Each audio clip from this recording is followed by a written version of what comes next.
నమస్తే జనభేరి న్యూస్ కి స్వాగతం. ముందుగా బులెటిన్ హెడ్లైన్స్.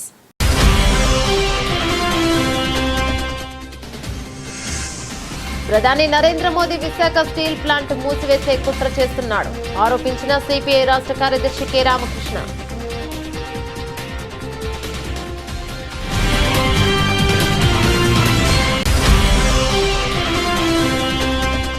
అఖిల భారత కాంగ్రెస్ పార్టీ ఢిల్లీలో నూతనంగా నిర్మించుకున్న పార్టీ కార్యాలయం కేవలం భవనం మాత్రమే కాదన్నది కాంగ్రెస్ కున్న ఘనమైన వారసత్వానికి ప్రతీక తెలిపిన ఏపీసీసీ అధ్యక్షురాలు వైఎస్ షర్మిల.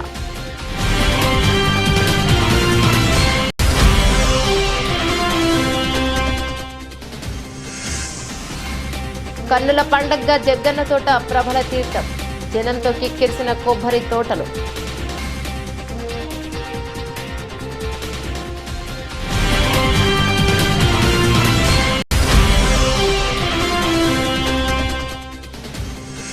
వాలంటీర్ల వ్యవస్థను కొనసాగించాలని డిమాండ్ చేస్తూ 17వ తారీఖు వరకు జరిగే కేబినెట్ మీటింగ్ ముట్టడి. ఆంధ్రప్రదేశ్ స్టేట్ వాలంటీర్ అసోసియేషన్ రాష్ట్ర ప్రధాన కార్యదర్శి లంకా గోవిందరాజులు పిలుపు.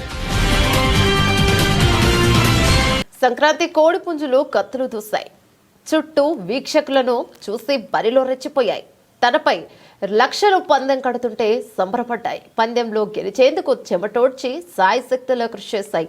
గెలిచిన పందెం రాయులు ఆనందంతో మీసం మెలయ్యగా ఓడిన వారు నిరాశ చెందారు. చేతిలో సొమ్ములుండాలి కానీ చూదానికి కొదవేముంది, మధ్యానికి కొరతెక్కడుంది. భోగి నుంచి కనుమ వరకు 3 రోజుల పాటు సాంప్రదాయం మాటిన కోడి పందాలు, పేకాట, గూండాట, నెంబర్లాట, 3 ముక్కల ఆటలు మామూలుగానే సాగిపోయాయి. చిన్న పెద్ద తేడా లేకుండా పందెంలో పాల్గొన్నారు. కొన్ని చోట్ల మహిళలు, యువతులు సైతం పందెంలో పాల్గొనడంతో పాటు వీక్షించడం విశేషం.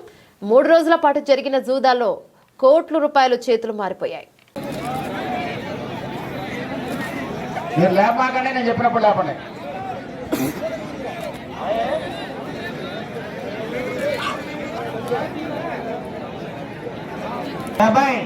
మీరు బయట పందాలు పెద్దగా కాసుకొని లోపలికి వచ్చి మాకేదో కొద్దిగా డబ్బులు ఇస్తే బయట పోయాక మీరు సొక్కాలు పట్టుకుని ఉన్నారు. అబ్బాయి ఐస్ బండి బయట పెట్టా టెంట్లో వద్దు. ఐస్ బండ్లు గ్రౌండ్ కి దూరంగా పెట్టండి. దయచేసి కుర్చీలు ఎక్కిన వాళ్ళు దిగాలారే బాబు, ముట్టి పగిలింది నీకు.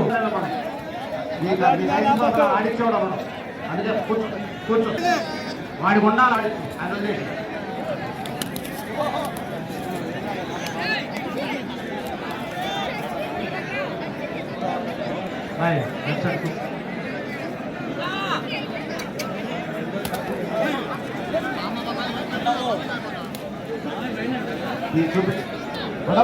వదలరా right side.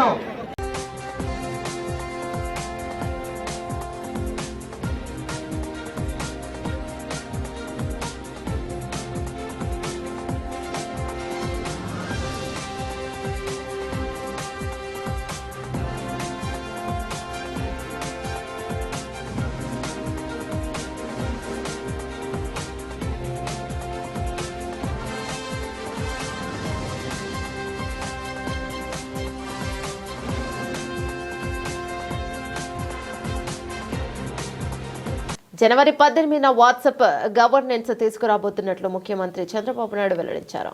Date of birth, caste, nativity, ఇక అండగల్ వంటి 150 సర్వీసులు ఆన్లైన్ చేయనున్నట్లు వెల్లడించారు. రాష్ట్ర ప్రజలు ఎటువంటి ఇబ్బందులు పడకుండా ఆన్లైన్ ద్వారా వీటిని ఇవ్వబోతున్నట్లు ముఖ్యమంత్రి చెప్పారు. ఈ విధానంతో ప్రభుత్వ కార్యాలయాల వద్దకు వెళ్లాల్సిన అవసరం ఉండదని, ప్రజల సమయం కూడా ఆదా అవుతుందని చంద్రబాబు పేర్కొన్నారు. రైస్ కార్డ్స్ ఒక 41 మందికి లేవన్నారు, అవి కూడా ఇచ్చేయమంటాను. ఆధార్ కార్డ్స్, ఆధార్ అథెంటికేషన్ 61 మంది చేయలేదన్నారు, అది కూడా చేయమంటాను. భవిష్యత్తులో ఈ నేటివిటీ, డేట్ ఆఫ్ బర్త్, లేకుంటే డెత్ సర్టిఫికేట్, అడంగల్ ఇవన్నీ ఉన్నాయి. రేపు 18 నేను ఓపెన్ చేస్తున్నాను. ఒక వాట్సాప్ గవర్నెన్స్ పెడుతున్నా. మీరు ఏ పని ఉన్నా మీరు ఒక లెటర్ పెట్టేస్తే మీకు కావాల్సిన సర్టిఫికేట్ ఆటోమేటిక్ గా మీకు వచ్చేట్టుగా యాక్సెస్ ఇచ్చేస్తాం. మీరు ఏ ఆఫీసుకు పోయే పని లేదు. టు స్టార్ట్ విత్ 150 సర్వీసులు ఇస్తాం. ఆ తర్వాత సర్వీసులు పెంచుకుంటా పోతాం. ఫైనల్ గా ఎక్కడ ఆఫీసుకు పోయే పని లేకుండా మీరు చేస్తా ఉంటే టెక్నాలజీలో నేను దాన్ని కరెక్ట్ చేసుకుని ఆర్టిఫిషియల్ ఇంటెలిజెన్స్ ఒకవేళ రేపు రాబోయే రోజు అది కూడా చేస్తున్నా, వర్కౌట్ చేస్తున్నా, కొంచెం టైం పడుతుంది.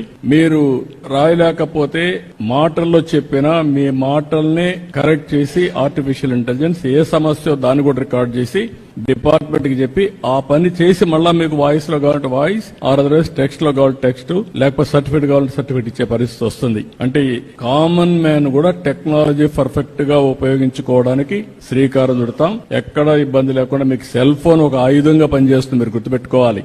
ప్రధాని నరేంద్ర మోదీ విశాఖ స్టీల్ ప్లాంట్ మూసివేసే కుట్రలో భాగంగా కార్మికులకు వీఆర్ఎస్ ప్రతిపాదనకు దరఖాస్తులు తెరతీశారని, ఇది సంక్రాంతి సందర్భంగా ఏపీ ప్రజలకు ప్రధాని మోదీ ఇస్తున్న కానుకని సిపిఐ రాష్ట్ర కార్యదర్శి కె రామకృష్ణ ధ్వజమెత్తారు. విశాఖ స్టీల్ ప్లాంట్ మూసివేతలో భాగంగా ఈ నెల 15వ తేదీ నుంచి 31వ తేదీ వరకు ఆన్లైన్ లో ఉద్యోగులు, కార్మికులు వీఆర్ఎస్ తీసుకునేందుకు దరఖాస్తులు స్వీకరణకు వెల్లడించడాన్ని ఆయన తప్పుపట్టారు. రాష్ట్రంలోని వివిధ సంస్థలకు సిపిఐ రాష్ట్ర కార్యదర్శి రామకృష్ణ ఒక ప్రకటన విడుదల చేస్తూ గత 4 నెలలుగా విశాఖ స్టీల్ ప్లాంట్ ఉద్యోగులకు వేతనాలు ఇవ్వడం లేదని, ఆ మేర వారికి 250 కోట్లు ఉద్యోగులకు బకాయిలు నిలిచిపోయాయని గుర్తు చేశారు. మరోవైపు ఉద్దేశపూర్వకంగా ఫ్యాక్టరీలో కేటాయించాలని కోరితే దాని పక్కన పెట్టి అనకాపల్లిలో నెలకొల్పే మిత్తల్ స్టీల్ ప్లాంట్ కు గనులు కేటాయించాలని మండిపడ్డారు. ఎందరో త్యాగదనుల ఫలితంగా నిర్మించిన విశాఖ స్టీల్ ప్లాంట్ మూసివేత ఆలోచనలతోనే ప్రధాని మోదీ ఈ తరహా చర్యలకు పాల్పడుతున్నారని దుయ్యబట్టారు. ముఖ్యమంత్రి చంద్రబాబు, ఉప ముఖ్యమంత్రి పవన్ కళ్యాణ్ అధికారం లేనప్పుడు చాలా గట్టిగా మాట్లాడారన్నారు. నాడు ప్రతిపక్ష నేతగా చంద్రబాబు ఉన్నప్పుడు విశాఖ ఉక్కు ప్రైవేటీకరణను ఆపాల్సిన బాధ్యత అప్పటి ముఖ్యమంత్రి వైఎస్ జగన్మోహన్ స్పష్టం చేశారన్నారు. అవసరమైతే ఈ సమస్యపై టీడీపీ నిధి ప్రజా ప్రతినిధులంతా కూడా రాజీనామాలు చేస్తారని ప్రకటించారని రామకృష్ణ గుర్తు చేశారు. ఇటీవల ప్రధాని మోదీ విశాఖకు వస్తే ఆ సభలో కనీసం చంద్రబాబు ఒక్క మాట కూడా మాట్లాడలేకపోయారన్నారు. అదే పవన్ కళ్యాణ్ ప్రతిపక్షంలో ఉన్నప్పుడు తమకు అధికారం ఇస్తే విశాఖ ఉక్కు ప్రైవేటీకరణను ఆపుతామన్నారని ప్రశ్నించేవాడిని పదే పదే పవన్ చెప్పుకున్నారని తెలిపారు. ఇప్పుడు పవన్ కళ్యాణ్ కేవలం ప్రశ్నించేవాడు కాకుండా కనీసం అడగడానికి చేతకానివాడిలా తయారయ్యాడని అన్నారు. నూతన సంవత్సరంలో సంక్రాంతి శుభ సందర్భాన విశాఖ స్టీల్ ప్లాంట్ను నిరవధికంగా మూసివేయడానికి కేంద్రంలోని మోదీ ప్రభుత్వం విశ్వ ప్రయత్నాలకు తెరతీసిందని మండిపడ్డారు. విశాఖ స్టీల్ ప్లాంట్ మూసివేసి మిత్తల్ ప్రైవేట్ స్టీల్ ప్లాంట్ను స్థాపించేందుకు పూనుకుంటే చరిత్రలో కూటమి ప్రభుత్వం నేతలు ఆనమ్మకులుగా మిగిలిపోతారని హెచ్చరించారు. తెలుగు ప్రజలందరూ కూడా సంక్రాంతి జరుపుకుంటున్న సందర్భంలో ఎంతో సంతోషంగా ఉన్న వేళలో రాష్ట్ర ప్రజల ఆశలపైన ప్రధాని నరేంద్ర మోడీ గారు నీళ్లు జరుపుతూ ఉన్నారు. విశాఖ ఉక్కు ఫ్యాక్టరీలో ఎవరైతే పని చేస్తున్నారో ఆ కార్మికులందరూ కూడా 15 సంవత్సరాల అనుభవం ఉన్నవారు, 45 ఏళ్ల వయసు ఉన్న వారందరూ కూడా జనవరి 15 నుండి 31వ తేదీ వరకు ఆన్లైన్లో వారందరూ కూడా అప్లై చేసుకోవచ్చు వీఆర్ఎస్కి అని చెప్తా ఉన్నారంటే, మరో మాటలో దీన్ని ఖచ్చితంగా మూసివేయడానికి జరుగుతున్న ప్రయత్నం తప్ప మరొకటి కానే కాదు. ఎందుకంటే గతంలో నుంచి కూడా గత 4 మాసాలుగా సక్రమంగా వారికి జీతాలు ఇవ్వలేదు, పైగా ఉత్పత్తిని తగ్గిస్తూ ఉన్నారు. క్యాపిటల్ మైన్స్ కేటాయించమని కోరినా కేటాయించకుండా దానికి సమీపంలో ఉన్న అనకాపల్లిలో మిట్టల్ ఆధ్వర్యంలో ప్రైవేట్ కంపెనీలు పెట్టడానికి ప్రయత్నం చేస్తూ ఉన్నారు. ప్రైవేట్ స్టీల్ ఫ్యాక్టరీ అక్కడ ఏర్పాటు చేయడం ద్వారా దీనికి మంగళం పాడాలని కూడా ఉద్దేశపూర్వకంగా ప్రయత్నిస్తూ ఉన్నారు. ప్రతిపక్షంలో ఉన్నప్పుడు పదే పదే మాట్లాడిన చంద్రబాబు నాయుడు గారు, పవన్ కళ్యాణ్ గారు ఇవాళ అధికారానికి వచ్చి ముఖ్యమంత్రిగా, ఉప ముఖ్యమంత్రిగా ఉంటూ మొన్న మోడీ సభలో కనీసం దాని గురించి ప్రస్తావించలేకపోయారు, మోడీకి విజ్ఞప్తి చేయలేకపోయారు. పైగా మిట్టల్ స్టీల్ ప్లాంట్కి ప్రైవేట్ మైన్స్ క్యాపిటల్ మైన్స్ కేటాయించమని కూడా వాళ్ళు కోరుతూ ఉన్నారు. కాబట్టి దీన్ని పూర్తిగా ఖండిస్తూ ఉన్నాము. ఏది ఏమైనా సరే ఈ బీఆర్ఎస్ పేరుతో ఫ్యాక్టరీని మూసివేయడానికి జరుగుతున్న ప్రయత్నం మరొకటి కానే కాదు. ప్రజలందరూ కూడా దీన్ని తీవ్రంగా తప్పుపడుతూ ఉన్నారు, ఖండిస్తూ ఉన్నారు. ప్రధానమంత్రి తన వైఖరి మార్చుకోవాలి. ముఖ్యమంత్రి, ఉప ముఖ్యమంత్రి చంద్రబాబు నాయుడు గారు, పవన్ కళ్యాణ్ గారు కూడా దీనిపైన స్పందించాలని చెప్పి డిమాండ్ చేస్తున్నారు. అఖిల భారత కాంగ్రెస్ పార్టీ ఢిల్లీలో నూతనంగా నిర్మించుకున్న పార్టీ కార్యాలయం కేవలం భవనం మాత్రమే కాదని అది కాంగ్రెస్ కున్న ఘనమైన వారసత్వానికి ప్రతీక అని ఏపీసీసీ అధ్యక్షురాలు వైఎస్ షర్మిల పేర్కొన్నారు. ఆమె బుధవారం ఇక్కడ పార్టీ కార్యాలయ ప్రారంభోత్సవంలో పాల్గొన్న అనంతరం విలేకరులతో మాట్లాడారు. కాంగ్రెస్ ను శతవసంత చరిత్రను తెలిపే ఒక రకమైన మ్యూజియం ఇది. భారతదేశ పునాదులు, దేశాభివృద్ధి కోసం కాంగ్రెస్ నాయకులతో పాటు స్వాతంత్ర్యం సమరయోధులు పడిన శ్రమ మొత్తం ఇక్కడ కనిపిస్తాయి. కాంగ్రెస్ పార్టీ అంటే త్యాగానికి మారుపేరు. ఈ దేశ నిర్మాణం కోసం బలమైన పునాదులు వేసిందే. అన్ని వర్గాలకు రక్షణ కల్పించి లౌకిక రాజ్యాంగాన్ని ఇచ్చింది. ఈ చరిత్ర తెలియని ఆర్ఎస్ఎస్ చీఫ్ మోహన్ భగవత్ 1947లో దేశానికి స్వాతంత్రం రాలేదు, రామ మందిరం కట్టిన రోజే వచ్చిందని నోరు పారేసుకున్నారు. ఇవి ముమ్మాటికి దేశద్రోహం, టెర్రరిస్టు వ్యాఖ్యలు. ఇలాంటి వారికి వ్యతిరేకంగా రాహుల్ గాంధీ అత్యంత ధైర్య సాహసాలతో పోరాటం చేస్తున్నారు. అలాంటి నాయకుడి బృందంలో నేను భాగస్వామిని అయినందుకు గర్వంగా భావిస్తున్నానని షర్మిల పేర్కొన్నారు. కార్యక్రమం అనంతరం ఆమెలో లోక్సభ ప్రతిపక్ష నేత రాహుల్ గాంధీని కలిసి శుభాకాంక్షలు తెలిపారు. కాంగ్రెస్ పార్టీ హెడ్ క్వార్టర్స్ ఇక్కడ న్యూఢిల్లీలో ఇనాగరేట్ చేయడం జరిగింది. దీనికి నామకరణం ఇందిరా భవన్ అని చేయటం జరిగింది. ఈ కార్యక్రమంలో ఈరోజు నేను భాగం అవ్వడం చాలా సంతోషకరం. ఈ బిల్డింగు కాంగ్రెస్ పార్టీ హెడ్ క్వార్టర్స్గా ఇప్పటి నుంచి నిలవబోతుంది. ఇది ఒక బిల్డింగ్ మాత్రమే కాదు, ఇటుకలతో కట్టింది కాదు అని ఈ బిల్డింగ్ లోపల చూస్తే ఎవరికైనా అర్థమవుతుంది. దీని లోపల కాంగ్రెస్ లెగసీని అంతా ఎంత వివరంగా దృశ్యాలతో చూపించగలరో అద్భుతంగా, అందంగా చేయటం జరిగింది. ఇది కాంగ్రెస్ పార్టీ మ్యూజియం అని కూడా అనొచ్చేమో, అంత అద్భుతంగా చరిత్రనంతా, కాంగ్రెస్ పార్టీ చరిత్రనంతా దీంట్లో పొందుపరచడం జరిగింది. అసలు లోపల భాగం చూస్తే ఎంత దేశ స్వతంత్రం దగ్గర నుంచి, స్వాతంత్ర పోరాటం దగ్గర నుంచి, దేశం పునాదులు, భారతదేశ పునాదులు వేయడం దగ్గర నుంచి ఇప్పటి వరకు కాంగ్రెస్ పార్టీ నాయకులు ఎంత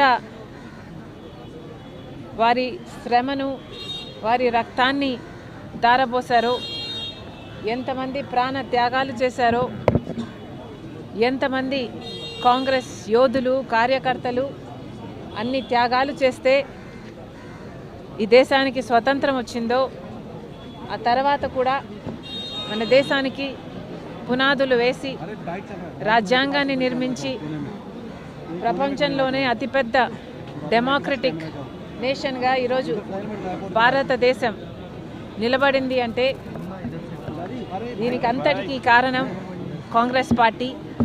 ఆ చరిత్రనంతా లోపల గోడల మీద చూపించడం జరిగింది. చాలా సంతోషం, కంగ్రాచులేషన్స్. ప్రతి కాంగ్రెస్ కార్యకర్తకే కాదు, దేశంలోని ప్రతి పౌరునికి కూడా ఇది గర్వకారణం. ఈ సందర్భంగా ఒక మాట చెప్పాలనుకుంటున్నాం. నిన్న ఆర్ఎస్ఎస్ ముఖ్య నేత ఒక వ్యాఖ్య చేయడం జరిగింది. భారతదేశానికి స్వతంత్రం 1947లో రాలేదు, నిజమైన స్వతంత్రం రామ్ మందిర్ కడితే అప్పుడు వచ్చింది అని ఒక ఆర్ఎస్ఎస్ ముఖ్య నాయకుడు నిన్ననే ఈ వ్యాఖ్య చేయడం జరిగింది. అసలు దేశ ప్రజలంతా జగ్గన్న తోట అంబేద్కర్ కోనసీమ జిల్లా అంబాజీపేట మండలంలోని జగ్గన్న తోట ప్రబల తీర్థం బుధవారం కన్నుల పండగగా సాగింది. జన ప్రభంజనంతో జగ్గన్న తోట భక్త చంద్రంగా మారింది. జగ్గన్న తోట తీర్థంలో కొలువు తీరిన భక్తులు వివిధ రకాల అలంకరణలతో భక్తులను ఆకట్టుకున్నాయి. గంగల కుర్రు అగ్రహారం విశ్వేశ్వర స్వామి, గంగల కుర్రు చెన్నమల్లేశ్వర స్వామి, వాఘ్యేశ్వరం వాంబ్రేశ్వర స్వామి, కె పెదపూడి మేనకేశ్వర స్వామి, ఇరుసుమండ ఆనంద రామేశ్వర స్వామి, వక్కలంక కాశీ విశ్వేశ్వర స్వామి, వేదునూరు చెన్నమల్లేశ్వర స్వామి, ముక్కామల రాఘవేశ్వర స్వామి, ముసల్లపల్లి మధుమాసనంత భోగేశ్వర స్వామి, పాలగుమ్మి చెన్న మల్లేశ్వర స్వామి, ఇక పుల్లేటి కుర్రు అభినవ వాంబ్రేశ్వర స్వామి ప్రభలు తరలి వచ్చాయి. శిలాతోరణాలు, వరి కుంకలు, గుమ్మడికాయలు, పలు రకాల పుష్పమాలలతో ప్రభలను అలంకరించారు. తెలుగువారి సంస్కృతి సాంప్రదాయాలకు నిలయంగా మారే తీర్థానికి రాష్ట్ర నలుమూలల నుండి కాకుండా ఇతర రాష్ట్రాల నుండి కూడా వేలాది సంఖ్యలో ప్రజలు హాజరయ్యారు. కౌశిక అవతల వైపు ఉన్న గంగల కుర్రు అగ్రహారం వీరేశ్వర స్వామి ప్రభ, గంగల కుర్రు చెన్న మల్లేశ్వర స్వామి ప్రభ కౌశిక దాటి ప్రవేశించే దృశ్యం చూపరులను గుగురుపాటుకు గురిచేసింది. శరభ అంటూ బరువైన ప్రభలను యువకులు అవలీలగా భజన ఎత్తుకుని కౌశిక నదిలోకి దిగి భక్తి భావంతో కౌశిక నది దాటి తీర్థంలోకి ప్రభలను తీసుకువచ్చారు. తీర్థం జరిగే తోటతో పాటు చుట్టూ ఉండే కొబ్బరి తోటలు, వరి చేల గట్లు, రోడ్డులు, ఇక పంట కాలువ గట్లు జనంతో కిక్కిరిసిపోయారు. ప్రభలు కౌశిక దాటిన తీరును జనం పోటీ పడుతూ మరి ఆసక్తిగా తిలకించారు. సాంప్రదాయ వస్త్రధారణతో యువతి యువకులు ఫోటోల కోసం పోటీ పడ్డారు. ప్రభల ఊరేగింపు సాంప్రదాయ పద్ధతిలో సాగింది. వ్రాగేశ్వరం నుండి వ్యాగేశ్వర స్వామి ప్రజల తీర్థం కొరకు వచ్చినప్పుడు ప్రభ మిగిలిన ప్రభలను కూడా గౌరవ సూచకంగా స్వాగతం చెబుతూ ఒకసారి పైకి ఎత్తారు. తీర్థం జరిగే ప్రాంతం వేలాది సంఖ్యలో జనం కిక్కిరిసిపోయింది. కొత్తపేట డీఎస్పీ వై గోవిందరావు ఆధ్వర్యంలో పోలీసులు బందోబస్తును నిర్వహించారు.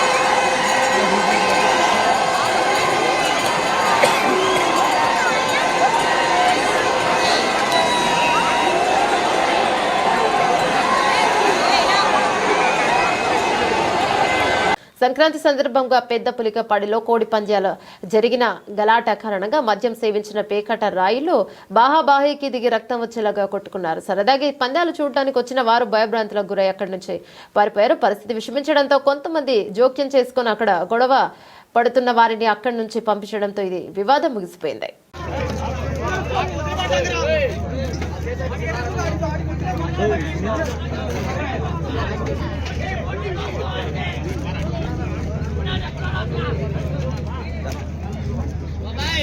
పశ్చిమ జిల్లా తాడేపల్లిగూడెంలో జరిగిన కోళ్ల పందెం వైరల్ అవుతుంది. బరిలో ఏకంగా 1.25 కోట్ల పందెం కాసారు. గుడివాడ ప్రభాకర్ రావు, నెమలి పుంజు, రత్తయ్య, రసంగి పుంజు బరిలోకి దిగాయి. ఈ పంద్యానికి బెట్టింగ్ రాయిళ్లు భారీగా బెట్టింగ్లు కోసారు. ఇక ఈ పోటీలో నెమలి పుంజు విజేతగా నిలిచింది. రత్తయ్య 20 లక్షలు కోల్పోయినట్లు తెలుస్తోంది. అటు భీమవరంలో నిన్న ఒకే రోజు 50 కోట్లు చేతులు మారినట్లు సమాచారం.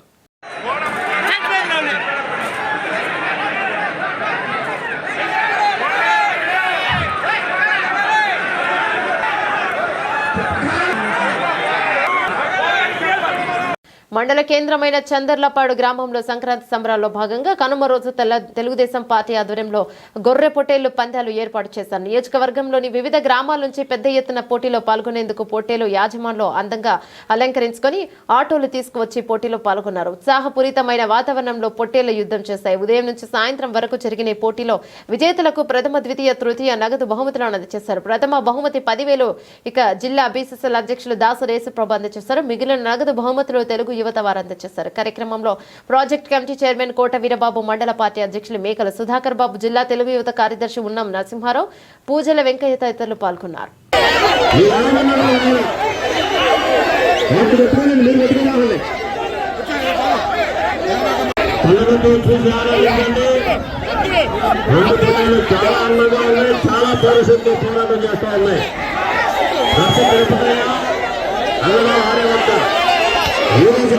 పోరాటం జరుగుతుంది.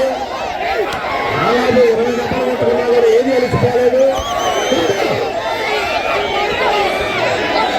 సంక్రాంతి సంబరాలు ప్రతి ఒక్కరూ ఆనందదాయకంగా నిర్వహిస్తూ సంతోషాన్ని కుటుంబ సభ్యులతో సహచరులతో అందరితో పంచుకుంటూ వేడుకలను ఘనంగా నిర్వహించారు. సిపిఐ నేత సీనియర్ న్యాయవాది ఆ పార్టీ నగర కార్యదర్శి జి కోటేశ్వరరావు ఇంట్లో సంక్రాంతి సంబరాలు వైభవంగా నిర్వహించారు. సిపిఐ నేత ఇంట్లో జరిగిన సంబరాలు ఆదర్శంగా నిలిచాయని పలువురు పేర్కొన్నారు. గాలిపటాలు ఎగరేస్తూ సిపిఐ నేత చేసిన సందడి సోషల్ మాధ్యమాలలో అరంగేట్రం చేస్తున్నాయి. భారతీయ సంస్కృతి సాంప్రదాయాలతో పాటు అన్ని రంగాల్లోని ప్రజలందరి పండుగను ప్రతి ఒక్కరూ జరుపుకుంటున్న తీరు విజయవాడ ప్రాంతంలో ఎటువంటి వివాదాలకు తావు లేకుండా నిర్వహించిన తీరు ఆదర్శంగా నిలుస్తోంది.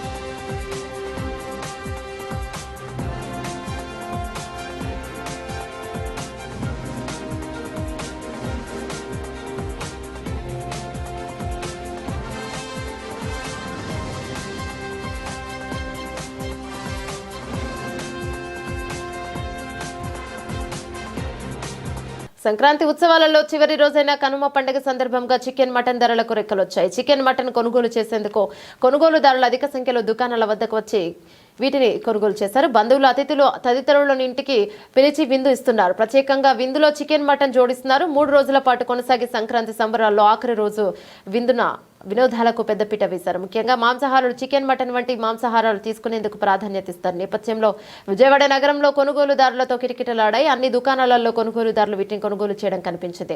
గతంలో కంటే పండగ సందర్భంగా వీటి ధరలకు రేఖలొచ్చాయి. డిమాండ్ ఎక్కువగా ఉండడంతో వ్యాపారస్తులు వీటి అధిక ధరల మాతం పెంచారు. ఇక కిలో చికెన్ కు అదనంగా ₹100 పెంచారు. కొనుగోలుదారులు కూడా అధిక ధరలను పట్టించుకోకుండా వీటిని కొనుగోలు చేయడం కనిపించింది. సంక్రాంతి సందర్భంగా కోడి పందాల పేకాట తదితర శిబిరాల వద్ద పెద్ద సంఖ్యలో ఫుడ్ స్టాల్స్ ఏర్పాటు చేశారు. స్టాళ్లలో చికెన్ మటన్ తయారు చేసిన వాటిని పందెం రాయిల్లో ఇక అధిక సంఖ్యలో కొనుగోలు చేయడం జరిగింది. ప్రత్యేకంగా శిబిరాల వద్ద ఏర్పాటు చేసిన భోజనంలో కూడా చికెన్ మటన్ తో తయారు చేసిన వంటకాలు అందుబాటులో ఉంచారు. మాంసాహార వంటకాలలో ప్రతి ఇల్లు గుమగుమలాడాయి.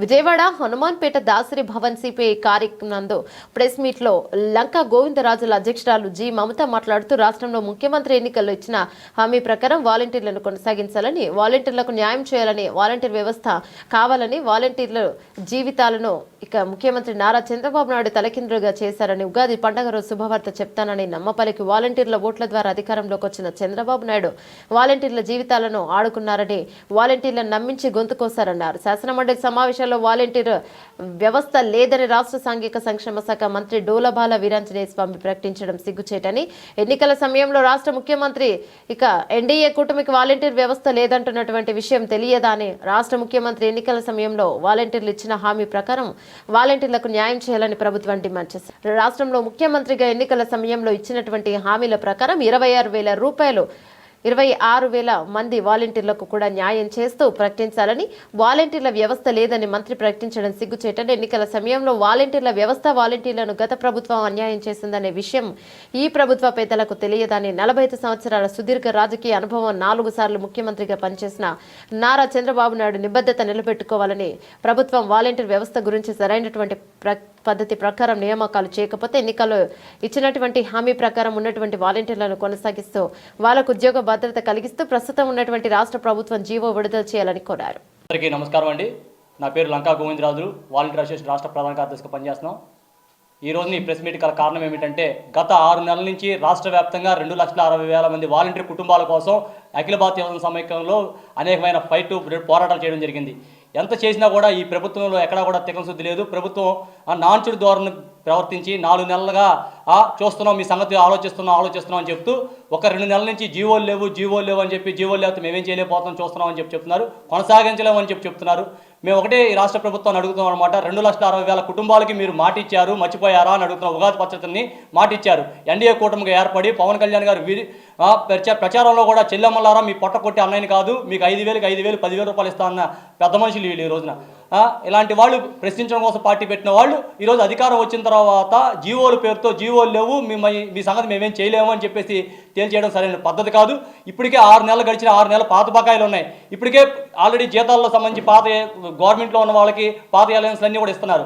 మరి ఈ 6 నెలలకు సంబంధించి కూడా పెండింగ్లోనే కూడా ఇవ్వాల్సిన బాధ్యత ఈ ప్రభుత్వమే ఉంది కదా, ఖచ్చితంగా ఇవ్వాలని చెప్పి మేము కోరుతున్నాం. అదే కాకుండా రేపు 17వ తారీఖున క్యాబినెట్ మీటింగ్ జరుగుతుంది. ఈ క్యాబినెట్ మీటింగ్లో వాలంటీర్ సమస్య పరిష్కరించాలని చెప్పి వాలంటీర్లు అందరం కూడా పెద్ద ఎత్తునే సీఎం గారిని కలవడానికి వెళ్ళబోతున్నాం. అనేక పర్యాలు సీఎంని కలవడానికి ఎన్ని ప్రయత్నాలు చేసినా కూడా సీఎం కానీ డిప్యూటీ సీఎం కానీ ఎక్కడ కూడా కలిసే ప్రయత్నాలు ఎక్కడా కూడా మమ్మల్ని వాలంటీర్ దగ్గరికి రానివ్వలేదు. ఖచ్చితంగా రేపు క్యాబినెట్ మీటింగ్ జరుగుతుంది కాబట్టి సచివాలయంలో క్యాబినెట్ మీటింగ్ దగ్గరికే మేము వాలంటీర్లు అందరూ కూడా కలిసి విన్నతి పత్రం ఇవ్వబోతున్నాం. 2,60,000 కుటుంబాల గురించి మీ ఆలోచన విధానం ఏంటి చెప్పండి. మీరు మాట ఇచ్చారు, మాట నిలబెట్టుకోవాలి కదా. ఈ జీవోల పేరుతో సరైన పద్ధతి కాదు. మాట ఇచ్చారు కాబట్టి మాట నిలబెట్టుకోవాలని అడగడానికి మేము వెళ్ళబోతున్నాం. ఖచ్చితంగా ఈ మీడియా రూపంలోనే ప్రభుత్వం తెలియజేస్తాం. మమ్మల్ని ఎక్కడా కూడా ఇప్పటికే చాలా చోట్ల ఫోన్లు చేస్తున్నారు, వెళ్ళడానికి వీలు లేదని చెప్పి డిపార్ట్మెంట్లు ఎక్కడికక్కడ అన్ని జిల్లాల్లో కూడా ప్రచారం బిగించేశారు. మేము ఇప్పుడే చెప్తాం, ఎంతమందిని ఆపినా సరే ఖచ్చితంగా వెళతాం. వెళ్ళి విన్నతి పత్రం ఇవ్వడానికి వెనకాడే ప్రసక్తి లేదు. సీఎం నోటెంట ఈ వ్యవస్థ గురించి వాస్తవాలు తెలియజేస్తాం బయటికి. ఎందుకంటే వాస్తవం మాట ఇచ్చారు కదా, మాట నిలబెట్టుకుంటారో లేదో కూడా అడగడానికి వెళ్ళిపోతున్నా. ఈ సమస్య పరిష్కారం ఎంతవరకు కూడా మేము వెనకాడే ప్రసక్తి లేదని చెప్పి మీడియా రూపంగా ప్రభుత్వం తెలియజేస్తున్నాం. ఒకటే అడుగుతున్నాం, మీరు మరి చూసుకుంటే మొన్న పాత బకాయిలు మరి గవర్నమెంట్లకి చాలా మందికి మీరు విడుదల చేశారు. దాంట్లో ఉన్న మా బకాయిలు వస్తాయేమో అని మేము చాలా ఆశతో ఉన్నాము, కానీ అవి కూడా మాకు రాలేదు. మనం చాలా నిరుత్సాహంలో ఉన్నాము.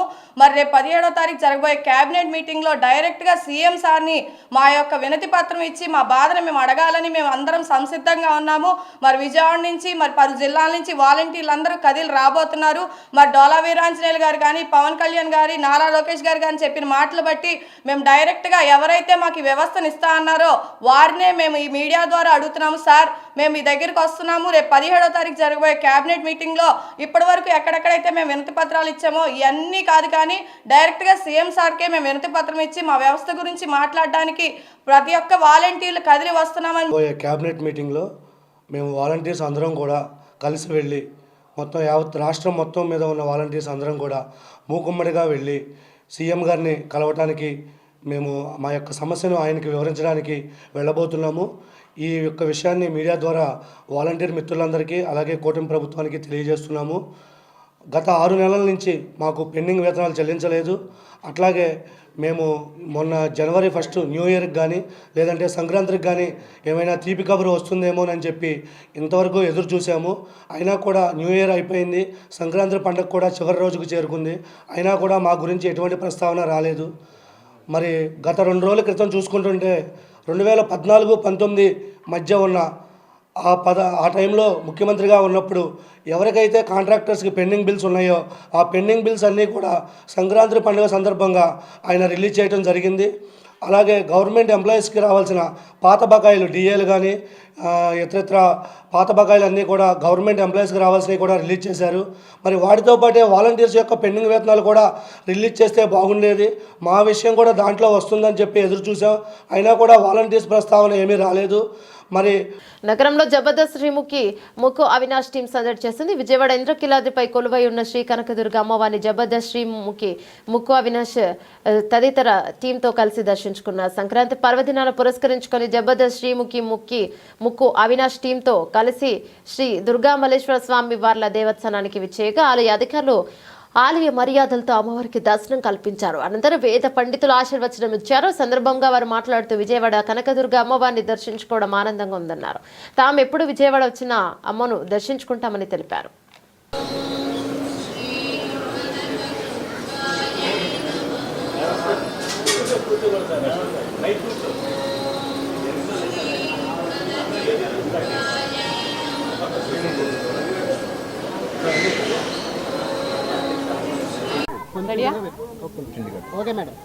అందరికీ నమస్కారం. సో సంక్రాంతి పండుగ సందర్భంగా విజయవాడకి రావడం జరిగింది. అండ్ విజయవాడకి వచ్చిన తర్వాత అమ్మవారిని దర్శించుకోకపోతే ఎలా చెప్పండి. సో వచ్చాను, అమ్మవారి దర్శనం నేను నా ఫ్రెండ్స్ అందరితో పాటు అద్భుతంగా జరిగింది. సో ఈ సంక్రాంతి పండుగ మీ అందరికీ చాలా బాగుండాలని మనస్ఫూర్తిగా కోరుకుంటూ అమ్మవారి ఆశీస్సులు అందరికీ ఉండాలని కోరుకుంటున్నాను. Thank you. అందరికీ సంక్రాంతి పండుగ శుభాకాంక్షలు. చాలా సంవత్సరాల తర్వాత నేను విజయవాడ రావడం జరిగింది. ఇక్కడ అమ్మవారి దర్శించుకున్నాము. చాలా హ్యాపీగా ఉంది. అంటే పండుగ రోజు దర్శనం జరగడం అనేది చాలా అదృష్టం. అండ్ మాతో పాటు చాలామంది వచ్చారు. అందరికీ భగవంతుని ఆశీస్సులు ఉండాలి, అమ్మవారి ఆశీస్సులు ఉండాలి మనస్ఫూర్తిగా కోరుకుంటున్నాము. Thank you so much. Thanks a lot అందరికీ. అందరికీ నమస్తే, నేను ఆర్జే చైతు. ముందుగా అందరికీ సంక్రాంతి శుభాకాంక్షలు. సో సంక్రాంతి పండుగ సెలబ్రేషన్స్ కోసం విజయవాడ రావడం జరిగింది. అండ్ విజయవాడ వచ్చామంటే అమ్మవారిని దర్శించుకోవాల్సిందే. పుట్టి పెరిగిన ఊరు, మా ఊరు వచ్చి మా అమ్మవారిని మళ్ళీ ఒకసారి దర్శించుకోవడం చాలా ఆనందంగా ఉంది. సో అమ్మవారి బ్లెస్సింగ్స్ అందరికీ ఉండాలని మనస్ఫూర్తిగా కోరుకుంటూ వన్స్ అగైన్ అందరికీ కూడా happy Sankranti. Thank you. Bulletin ముగించే ముందే హెడ్లైన్స్ మరోసారి.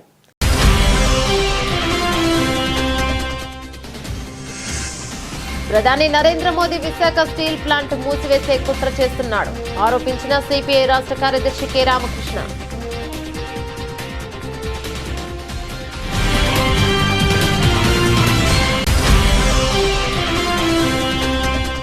అఖిల భారత కాంగ్రెస్ పార్టీ ఢిల్లీలో నూతనంగా నిర్మించుకున్న పార్టీ కార్యాలయం కేవలం భవనం మాత్రమే కాదన్నది కాంగ్రెస్ కున్న ఘనమైన వారసత్వానికి ప్రతీక తెలిపిన ఏపీసీసీ అధ్యక్షురాలు వైఎస్ షర్మిల.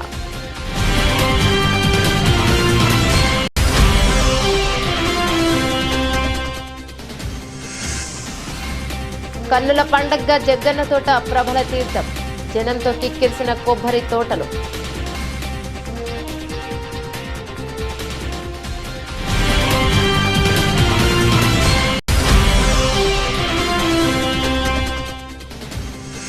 వాలంటీర్ల వ్యవస్థను కొనసాగించాలని డిమాండ్ చేస్తూ 17వ తారీఖు వరకు జరిగే క్యాబినెట్ మీటింగ్ ముట్టడి. ఆంధ్రప్రదేశ్ స్టేట్ వాలంటీర్ అసోసియేషన్ రాష్ట్ర ప్రధాన కార్యదర్శి లంకా గోవిందరాజుల పిలుపు. ఇవి బులెటిన్లోని అప్డేట్స్. మరో బులెటిన్లో మళ్ళీ కలుసుకుందాం. అంతవరకు సెలవు. నమస్తే.